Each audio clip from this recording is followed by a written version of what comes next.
Welcome back to our channel where we share updates and untold stories about Catherine, Princess of Wales and her royal family. Today we bring you some news: Harry and Meghan fallout, how William is rewriting royal rules. After Sussex royal recent reports from royal analysts and those affiliated with the institution indicate that the British monarchy is undergoing an intensive phase of strategic planning to outline its future under King Charles III and his successor, Prince William, the Prince of Wales. Central to these discussions is a fundamental inquiry about the modern interpretation of royalty should the crown be shown as a streamlined, professional, and exclusive public institution, or should it continue to embody in both function and symbolism an expansive, interconnected family.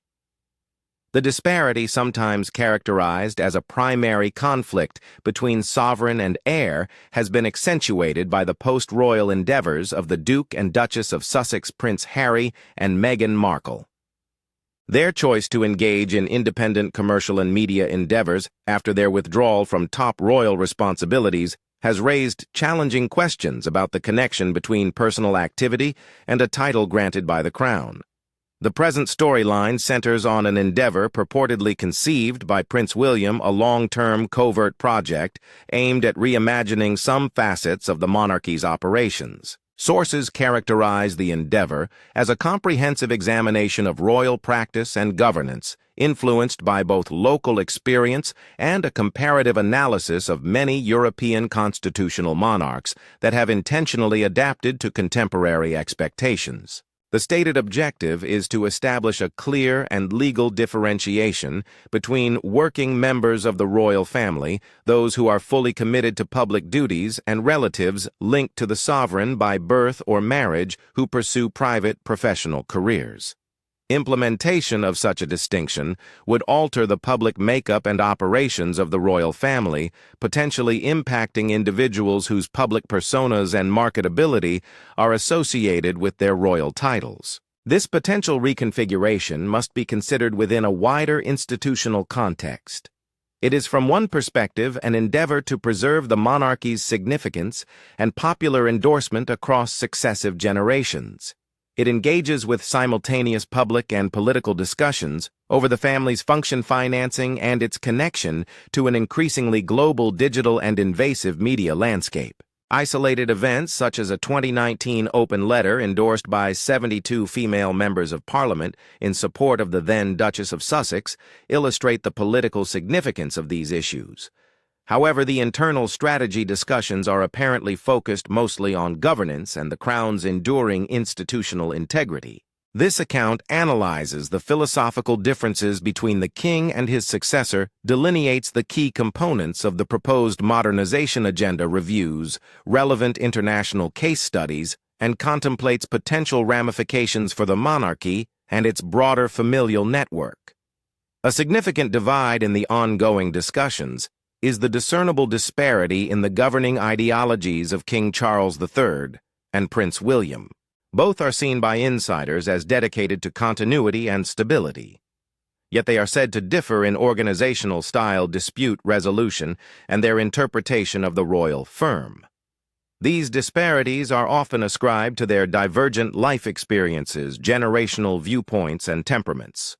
King Charles's methodology is often described by his associates as influenced by long-standing customs history and a belief that the monarchy operates fundamentally as a familial unit. Following nearly 70 years as the designated successor, his approach is often characterized by a focus on personal diplomacy, discreet, informal discussions, private mediation instead of public declarations, and a tendency towards reconciliation and compromise rather than inflexible mandates. Proponents of this approach contend that he prioritizes maintaining family conflicts away from public scrutiny, seeing rifts as issues to be resolved internally. This framework aligns with a traditional royal practice whereby the king serves as the last authority on domestic matters, striving to project an appearance of unity despite internal discord. Proponents of the family-centric approach argue that it is compassionate, acknowledging the unique constraints associated with public life and allowing flexibility for individual situations and weaknesses. In contrast, those associated with Prince William are said to see the family-first approach as less suitable for the 21st century. Critics argue that prioritizing private reconciliation may result in ambiguous boundaries and facilitate exploitation. When personal interests consistently supersede institutional regulations, uncertainties proliferate, allowing astute individuals to exploit their privileged connections without a commitment to ongoing public service. In a day of incessant media scrutiny and a commodified global celebrity market, they contend that a more lenient familial approach jeopardizes the unique authority and prestige that maintain the monarchy's public reputation. Insiders see William as predisposed to a more institutional and corporate ideology.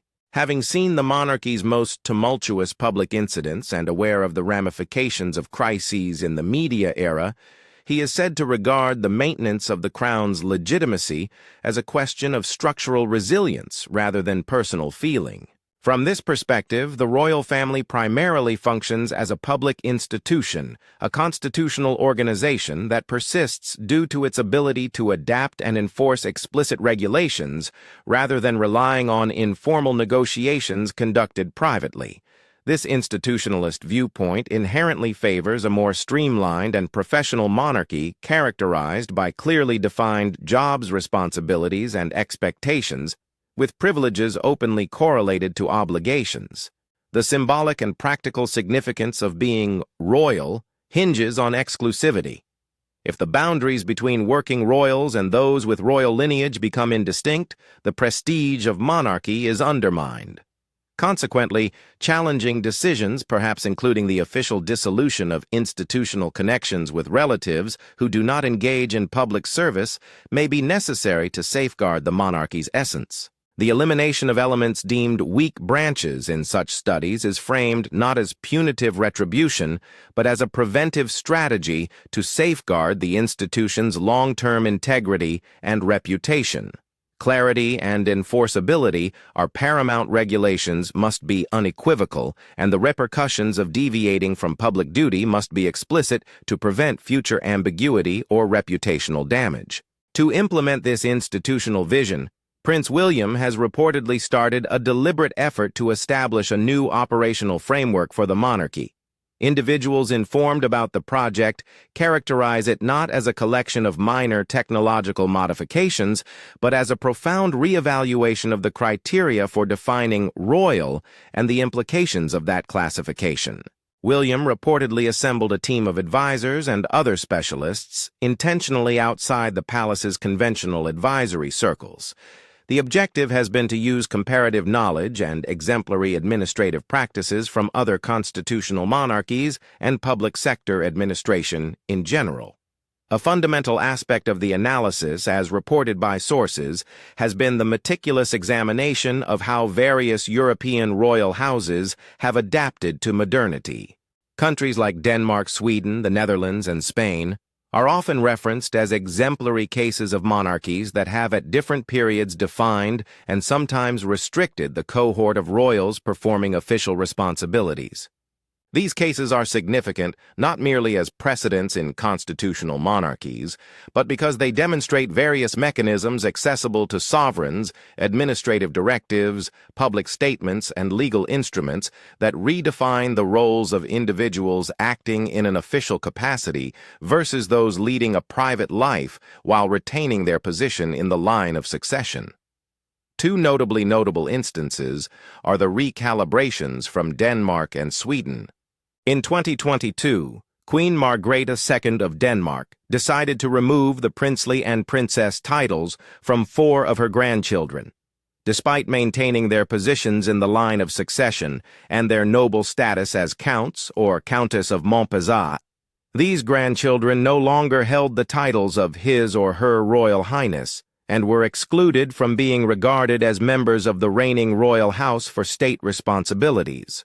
The Danish monarch characterized her choice as a means to provide younger family members more autonomy to define their lives outside the limitations of institutional obligations.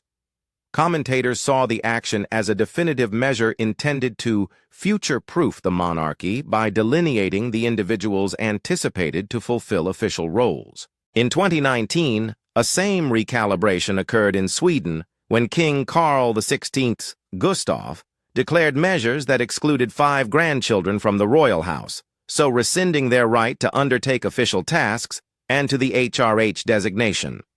The Swedish court underscored that the change aimed to clarify which family members are eligible to assume responsibilities associated with the head of state. International observers noted that both the Danish and Swedish instances merged legal formalism with straightforward public communication. Alterations were conveyed by the monarch and characterized as pragmatic adaptations to the evolving demands of monarchy in modern society. Additional European instances provide more nuanced insights. In the Netherlands, previous decades saw gradual professionalization of the House of Orange's public functions, characterized by meticulous administration of titles, patronages, and the public finances that underpin state representation.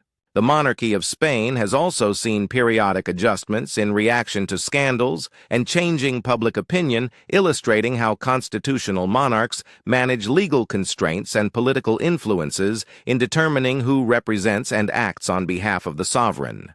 The overarching lesson from these examples is that royal families may and have established distinct limits between private family members and those with official public responsibilities, using a combination of constitutional mechanisms, judicial declarations, and public clarifications to validate such boundaries.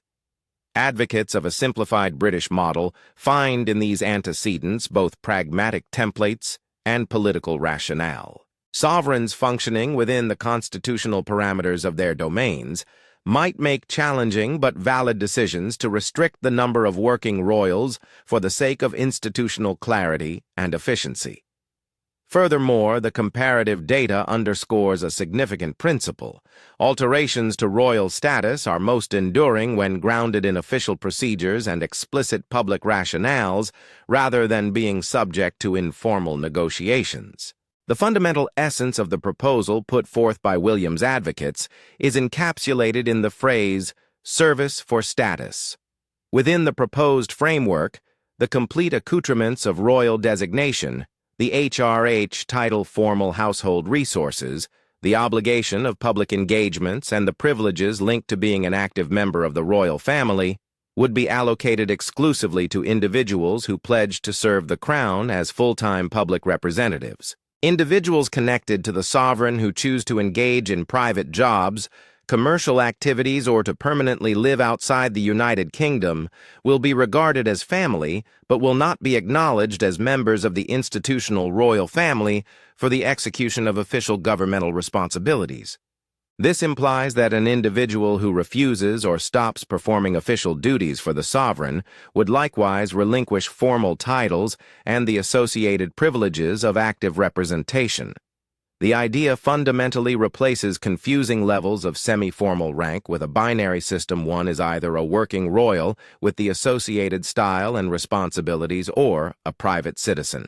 Advocates argue that this clarity safeguards the institution by preventing the royal brand from being commodified, while also shielding individuals who opt to exit public life by enabling them to completely dissociate from the limitations and scrutiny of institutional representation. The 2020 decision by the Duke and Duchess of Sussex to relinquish major royal obligations is widely seen inside palace circles as a pivotal event that revealed the weaknesses the proposed change seeks to rectify. Since their relocation to the United States, the couple has engaged in a series of significant media and commercial endeavors, multi-year contracts with streaming and audio platforms, the release of Prince Harry's memoir, and initiatives related to the Duchess's foundation and lifestyle ventures that have yielded considerable revenue and international prominence. The complicating problem from an institutional standpoint is that their marketability and public visibility are intricately linked to their previous royal position. The titles and styles they maintain serve as crucial elements of their public brand. The scenario has created what several critics refer to as a constitutional and reputational gray area. The Sussexes no longer undertake formal royal responsibilities, yet aspects of their public endeavors seem to use the symbolic capital linked to their previous positions. This prompts delicate inquiries regarding the potential monetization of an honorific title bestowed by the sovereign, the manner in which the public should differentiate between an individual's commercial endeavors and the symbolic authority associated with a crown title, and the obligations, if any, that pertain to an individual who retains royal styles while living overseas and generating private income through ventures that leverage public recognition. Prince William perceives this uncertainty not as a personal conflict, but as an institutional issue requiring structural resolution.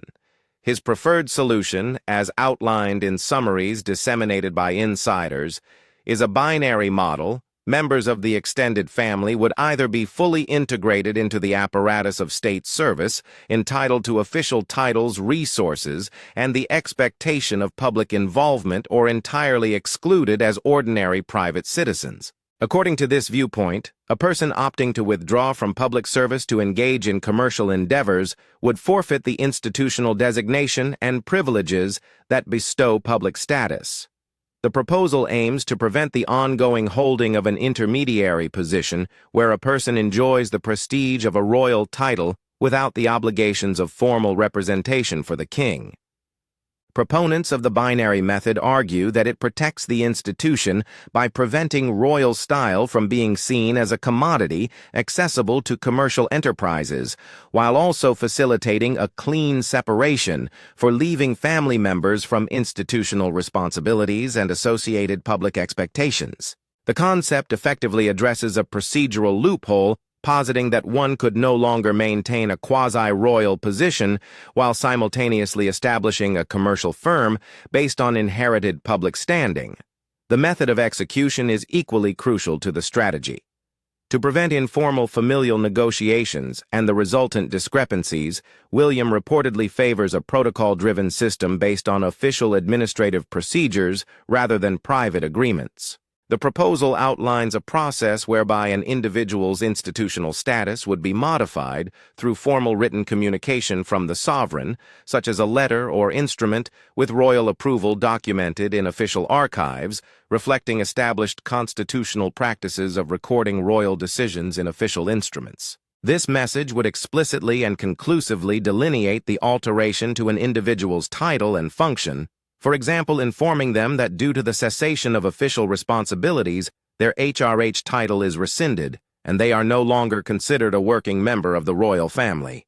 The appeal of this strategy lies in its objective authority and definitive institutional nature. Decisions regarded as governance documented in the royal archives and included in the permanent official record are less susceptible to private negotiations or the fluctuations of familial emotions. Proponents contend that the outcome would provide administrative clarity, a distinctly non-negotiable demarcation between representatives of the Crown and non-representatives. The extent of this rearrangement would not be confined to prominent instances, but may also include more distant relatives who possess titles but perform little or no public duties. This protocol-based approach, sanctioned by the sovereign, would formalize royal governance and could represent one of the most significant reorganizations of the monarchy since the structural changes and public relations reforms of the House of Windsor in the early 20th century. Apprehensions over the economic use of royal position are not novel. The royal household has long upheld standards aimed at preventing the explicit commercialization of royal titles, and these measures have been activated in light of recent events.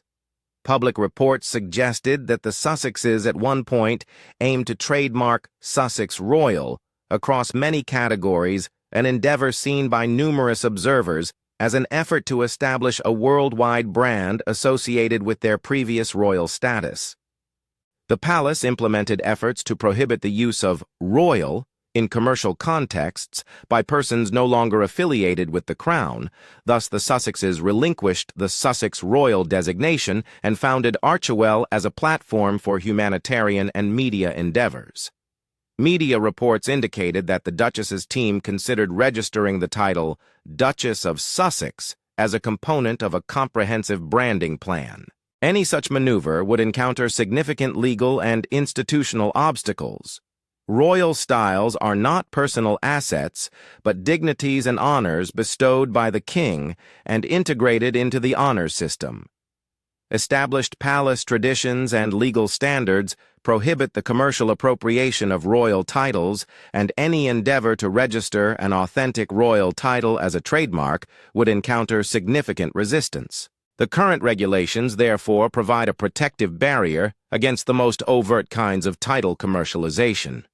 However, some familiar with William's planning contend that the current initiative transcends mere reactive trademark enforcement. The primary objective is preventative. By changing the criteria for entitlement to institutional styles. The strategy aims to eliminate the ability of private people to use royal designation as the basic asset for a commercial organization.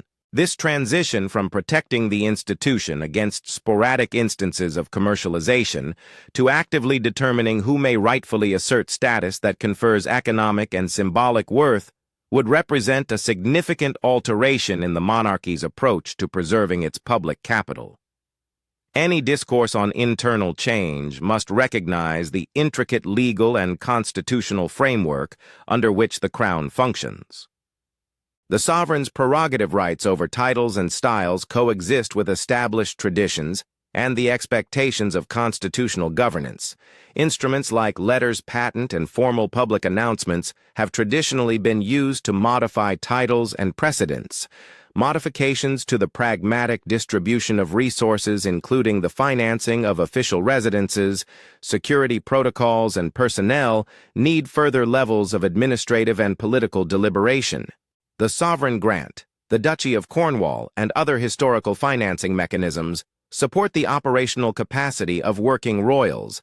A notable reduction in the number of working royals affects the allocation and accountability of those resources.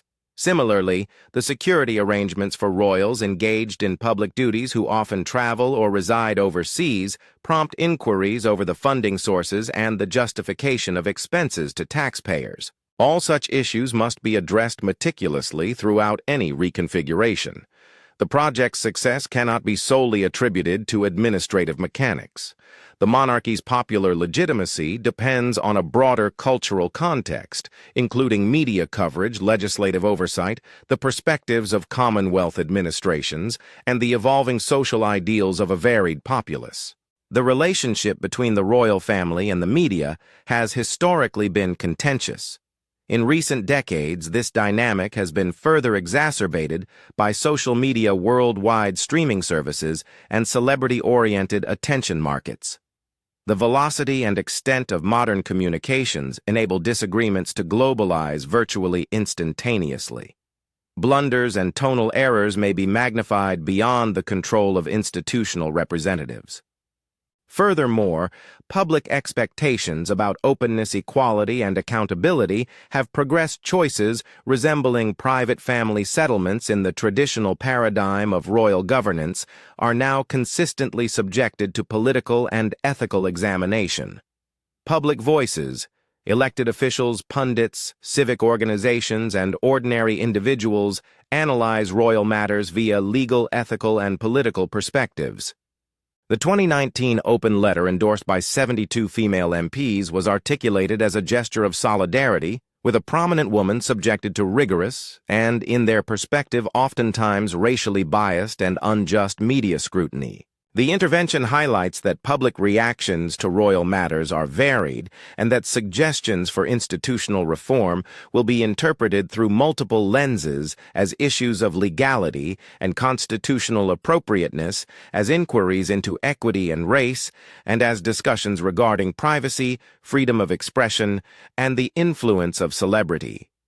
The success of the planned changes would depend not just on legal and administrative accuracy, but also on effective public communication.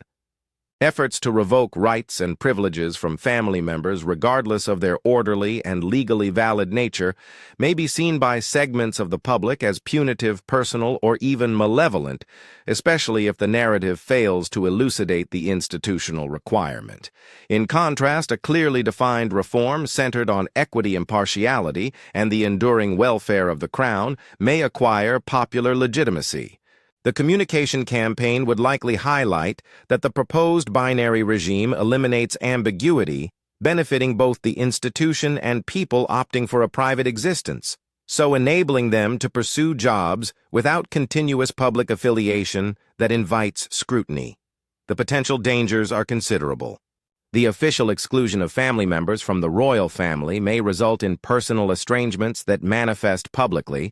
It could perpetuate narratives of familial discord, and it could complicate the monarchy's relations with Commonwealth realms, where the sovereign's symbolic role and the cultural expectations associated with titles differ.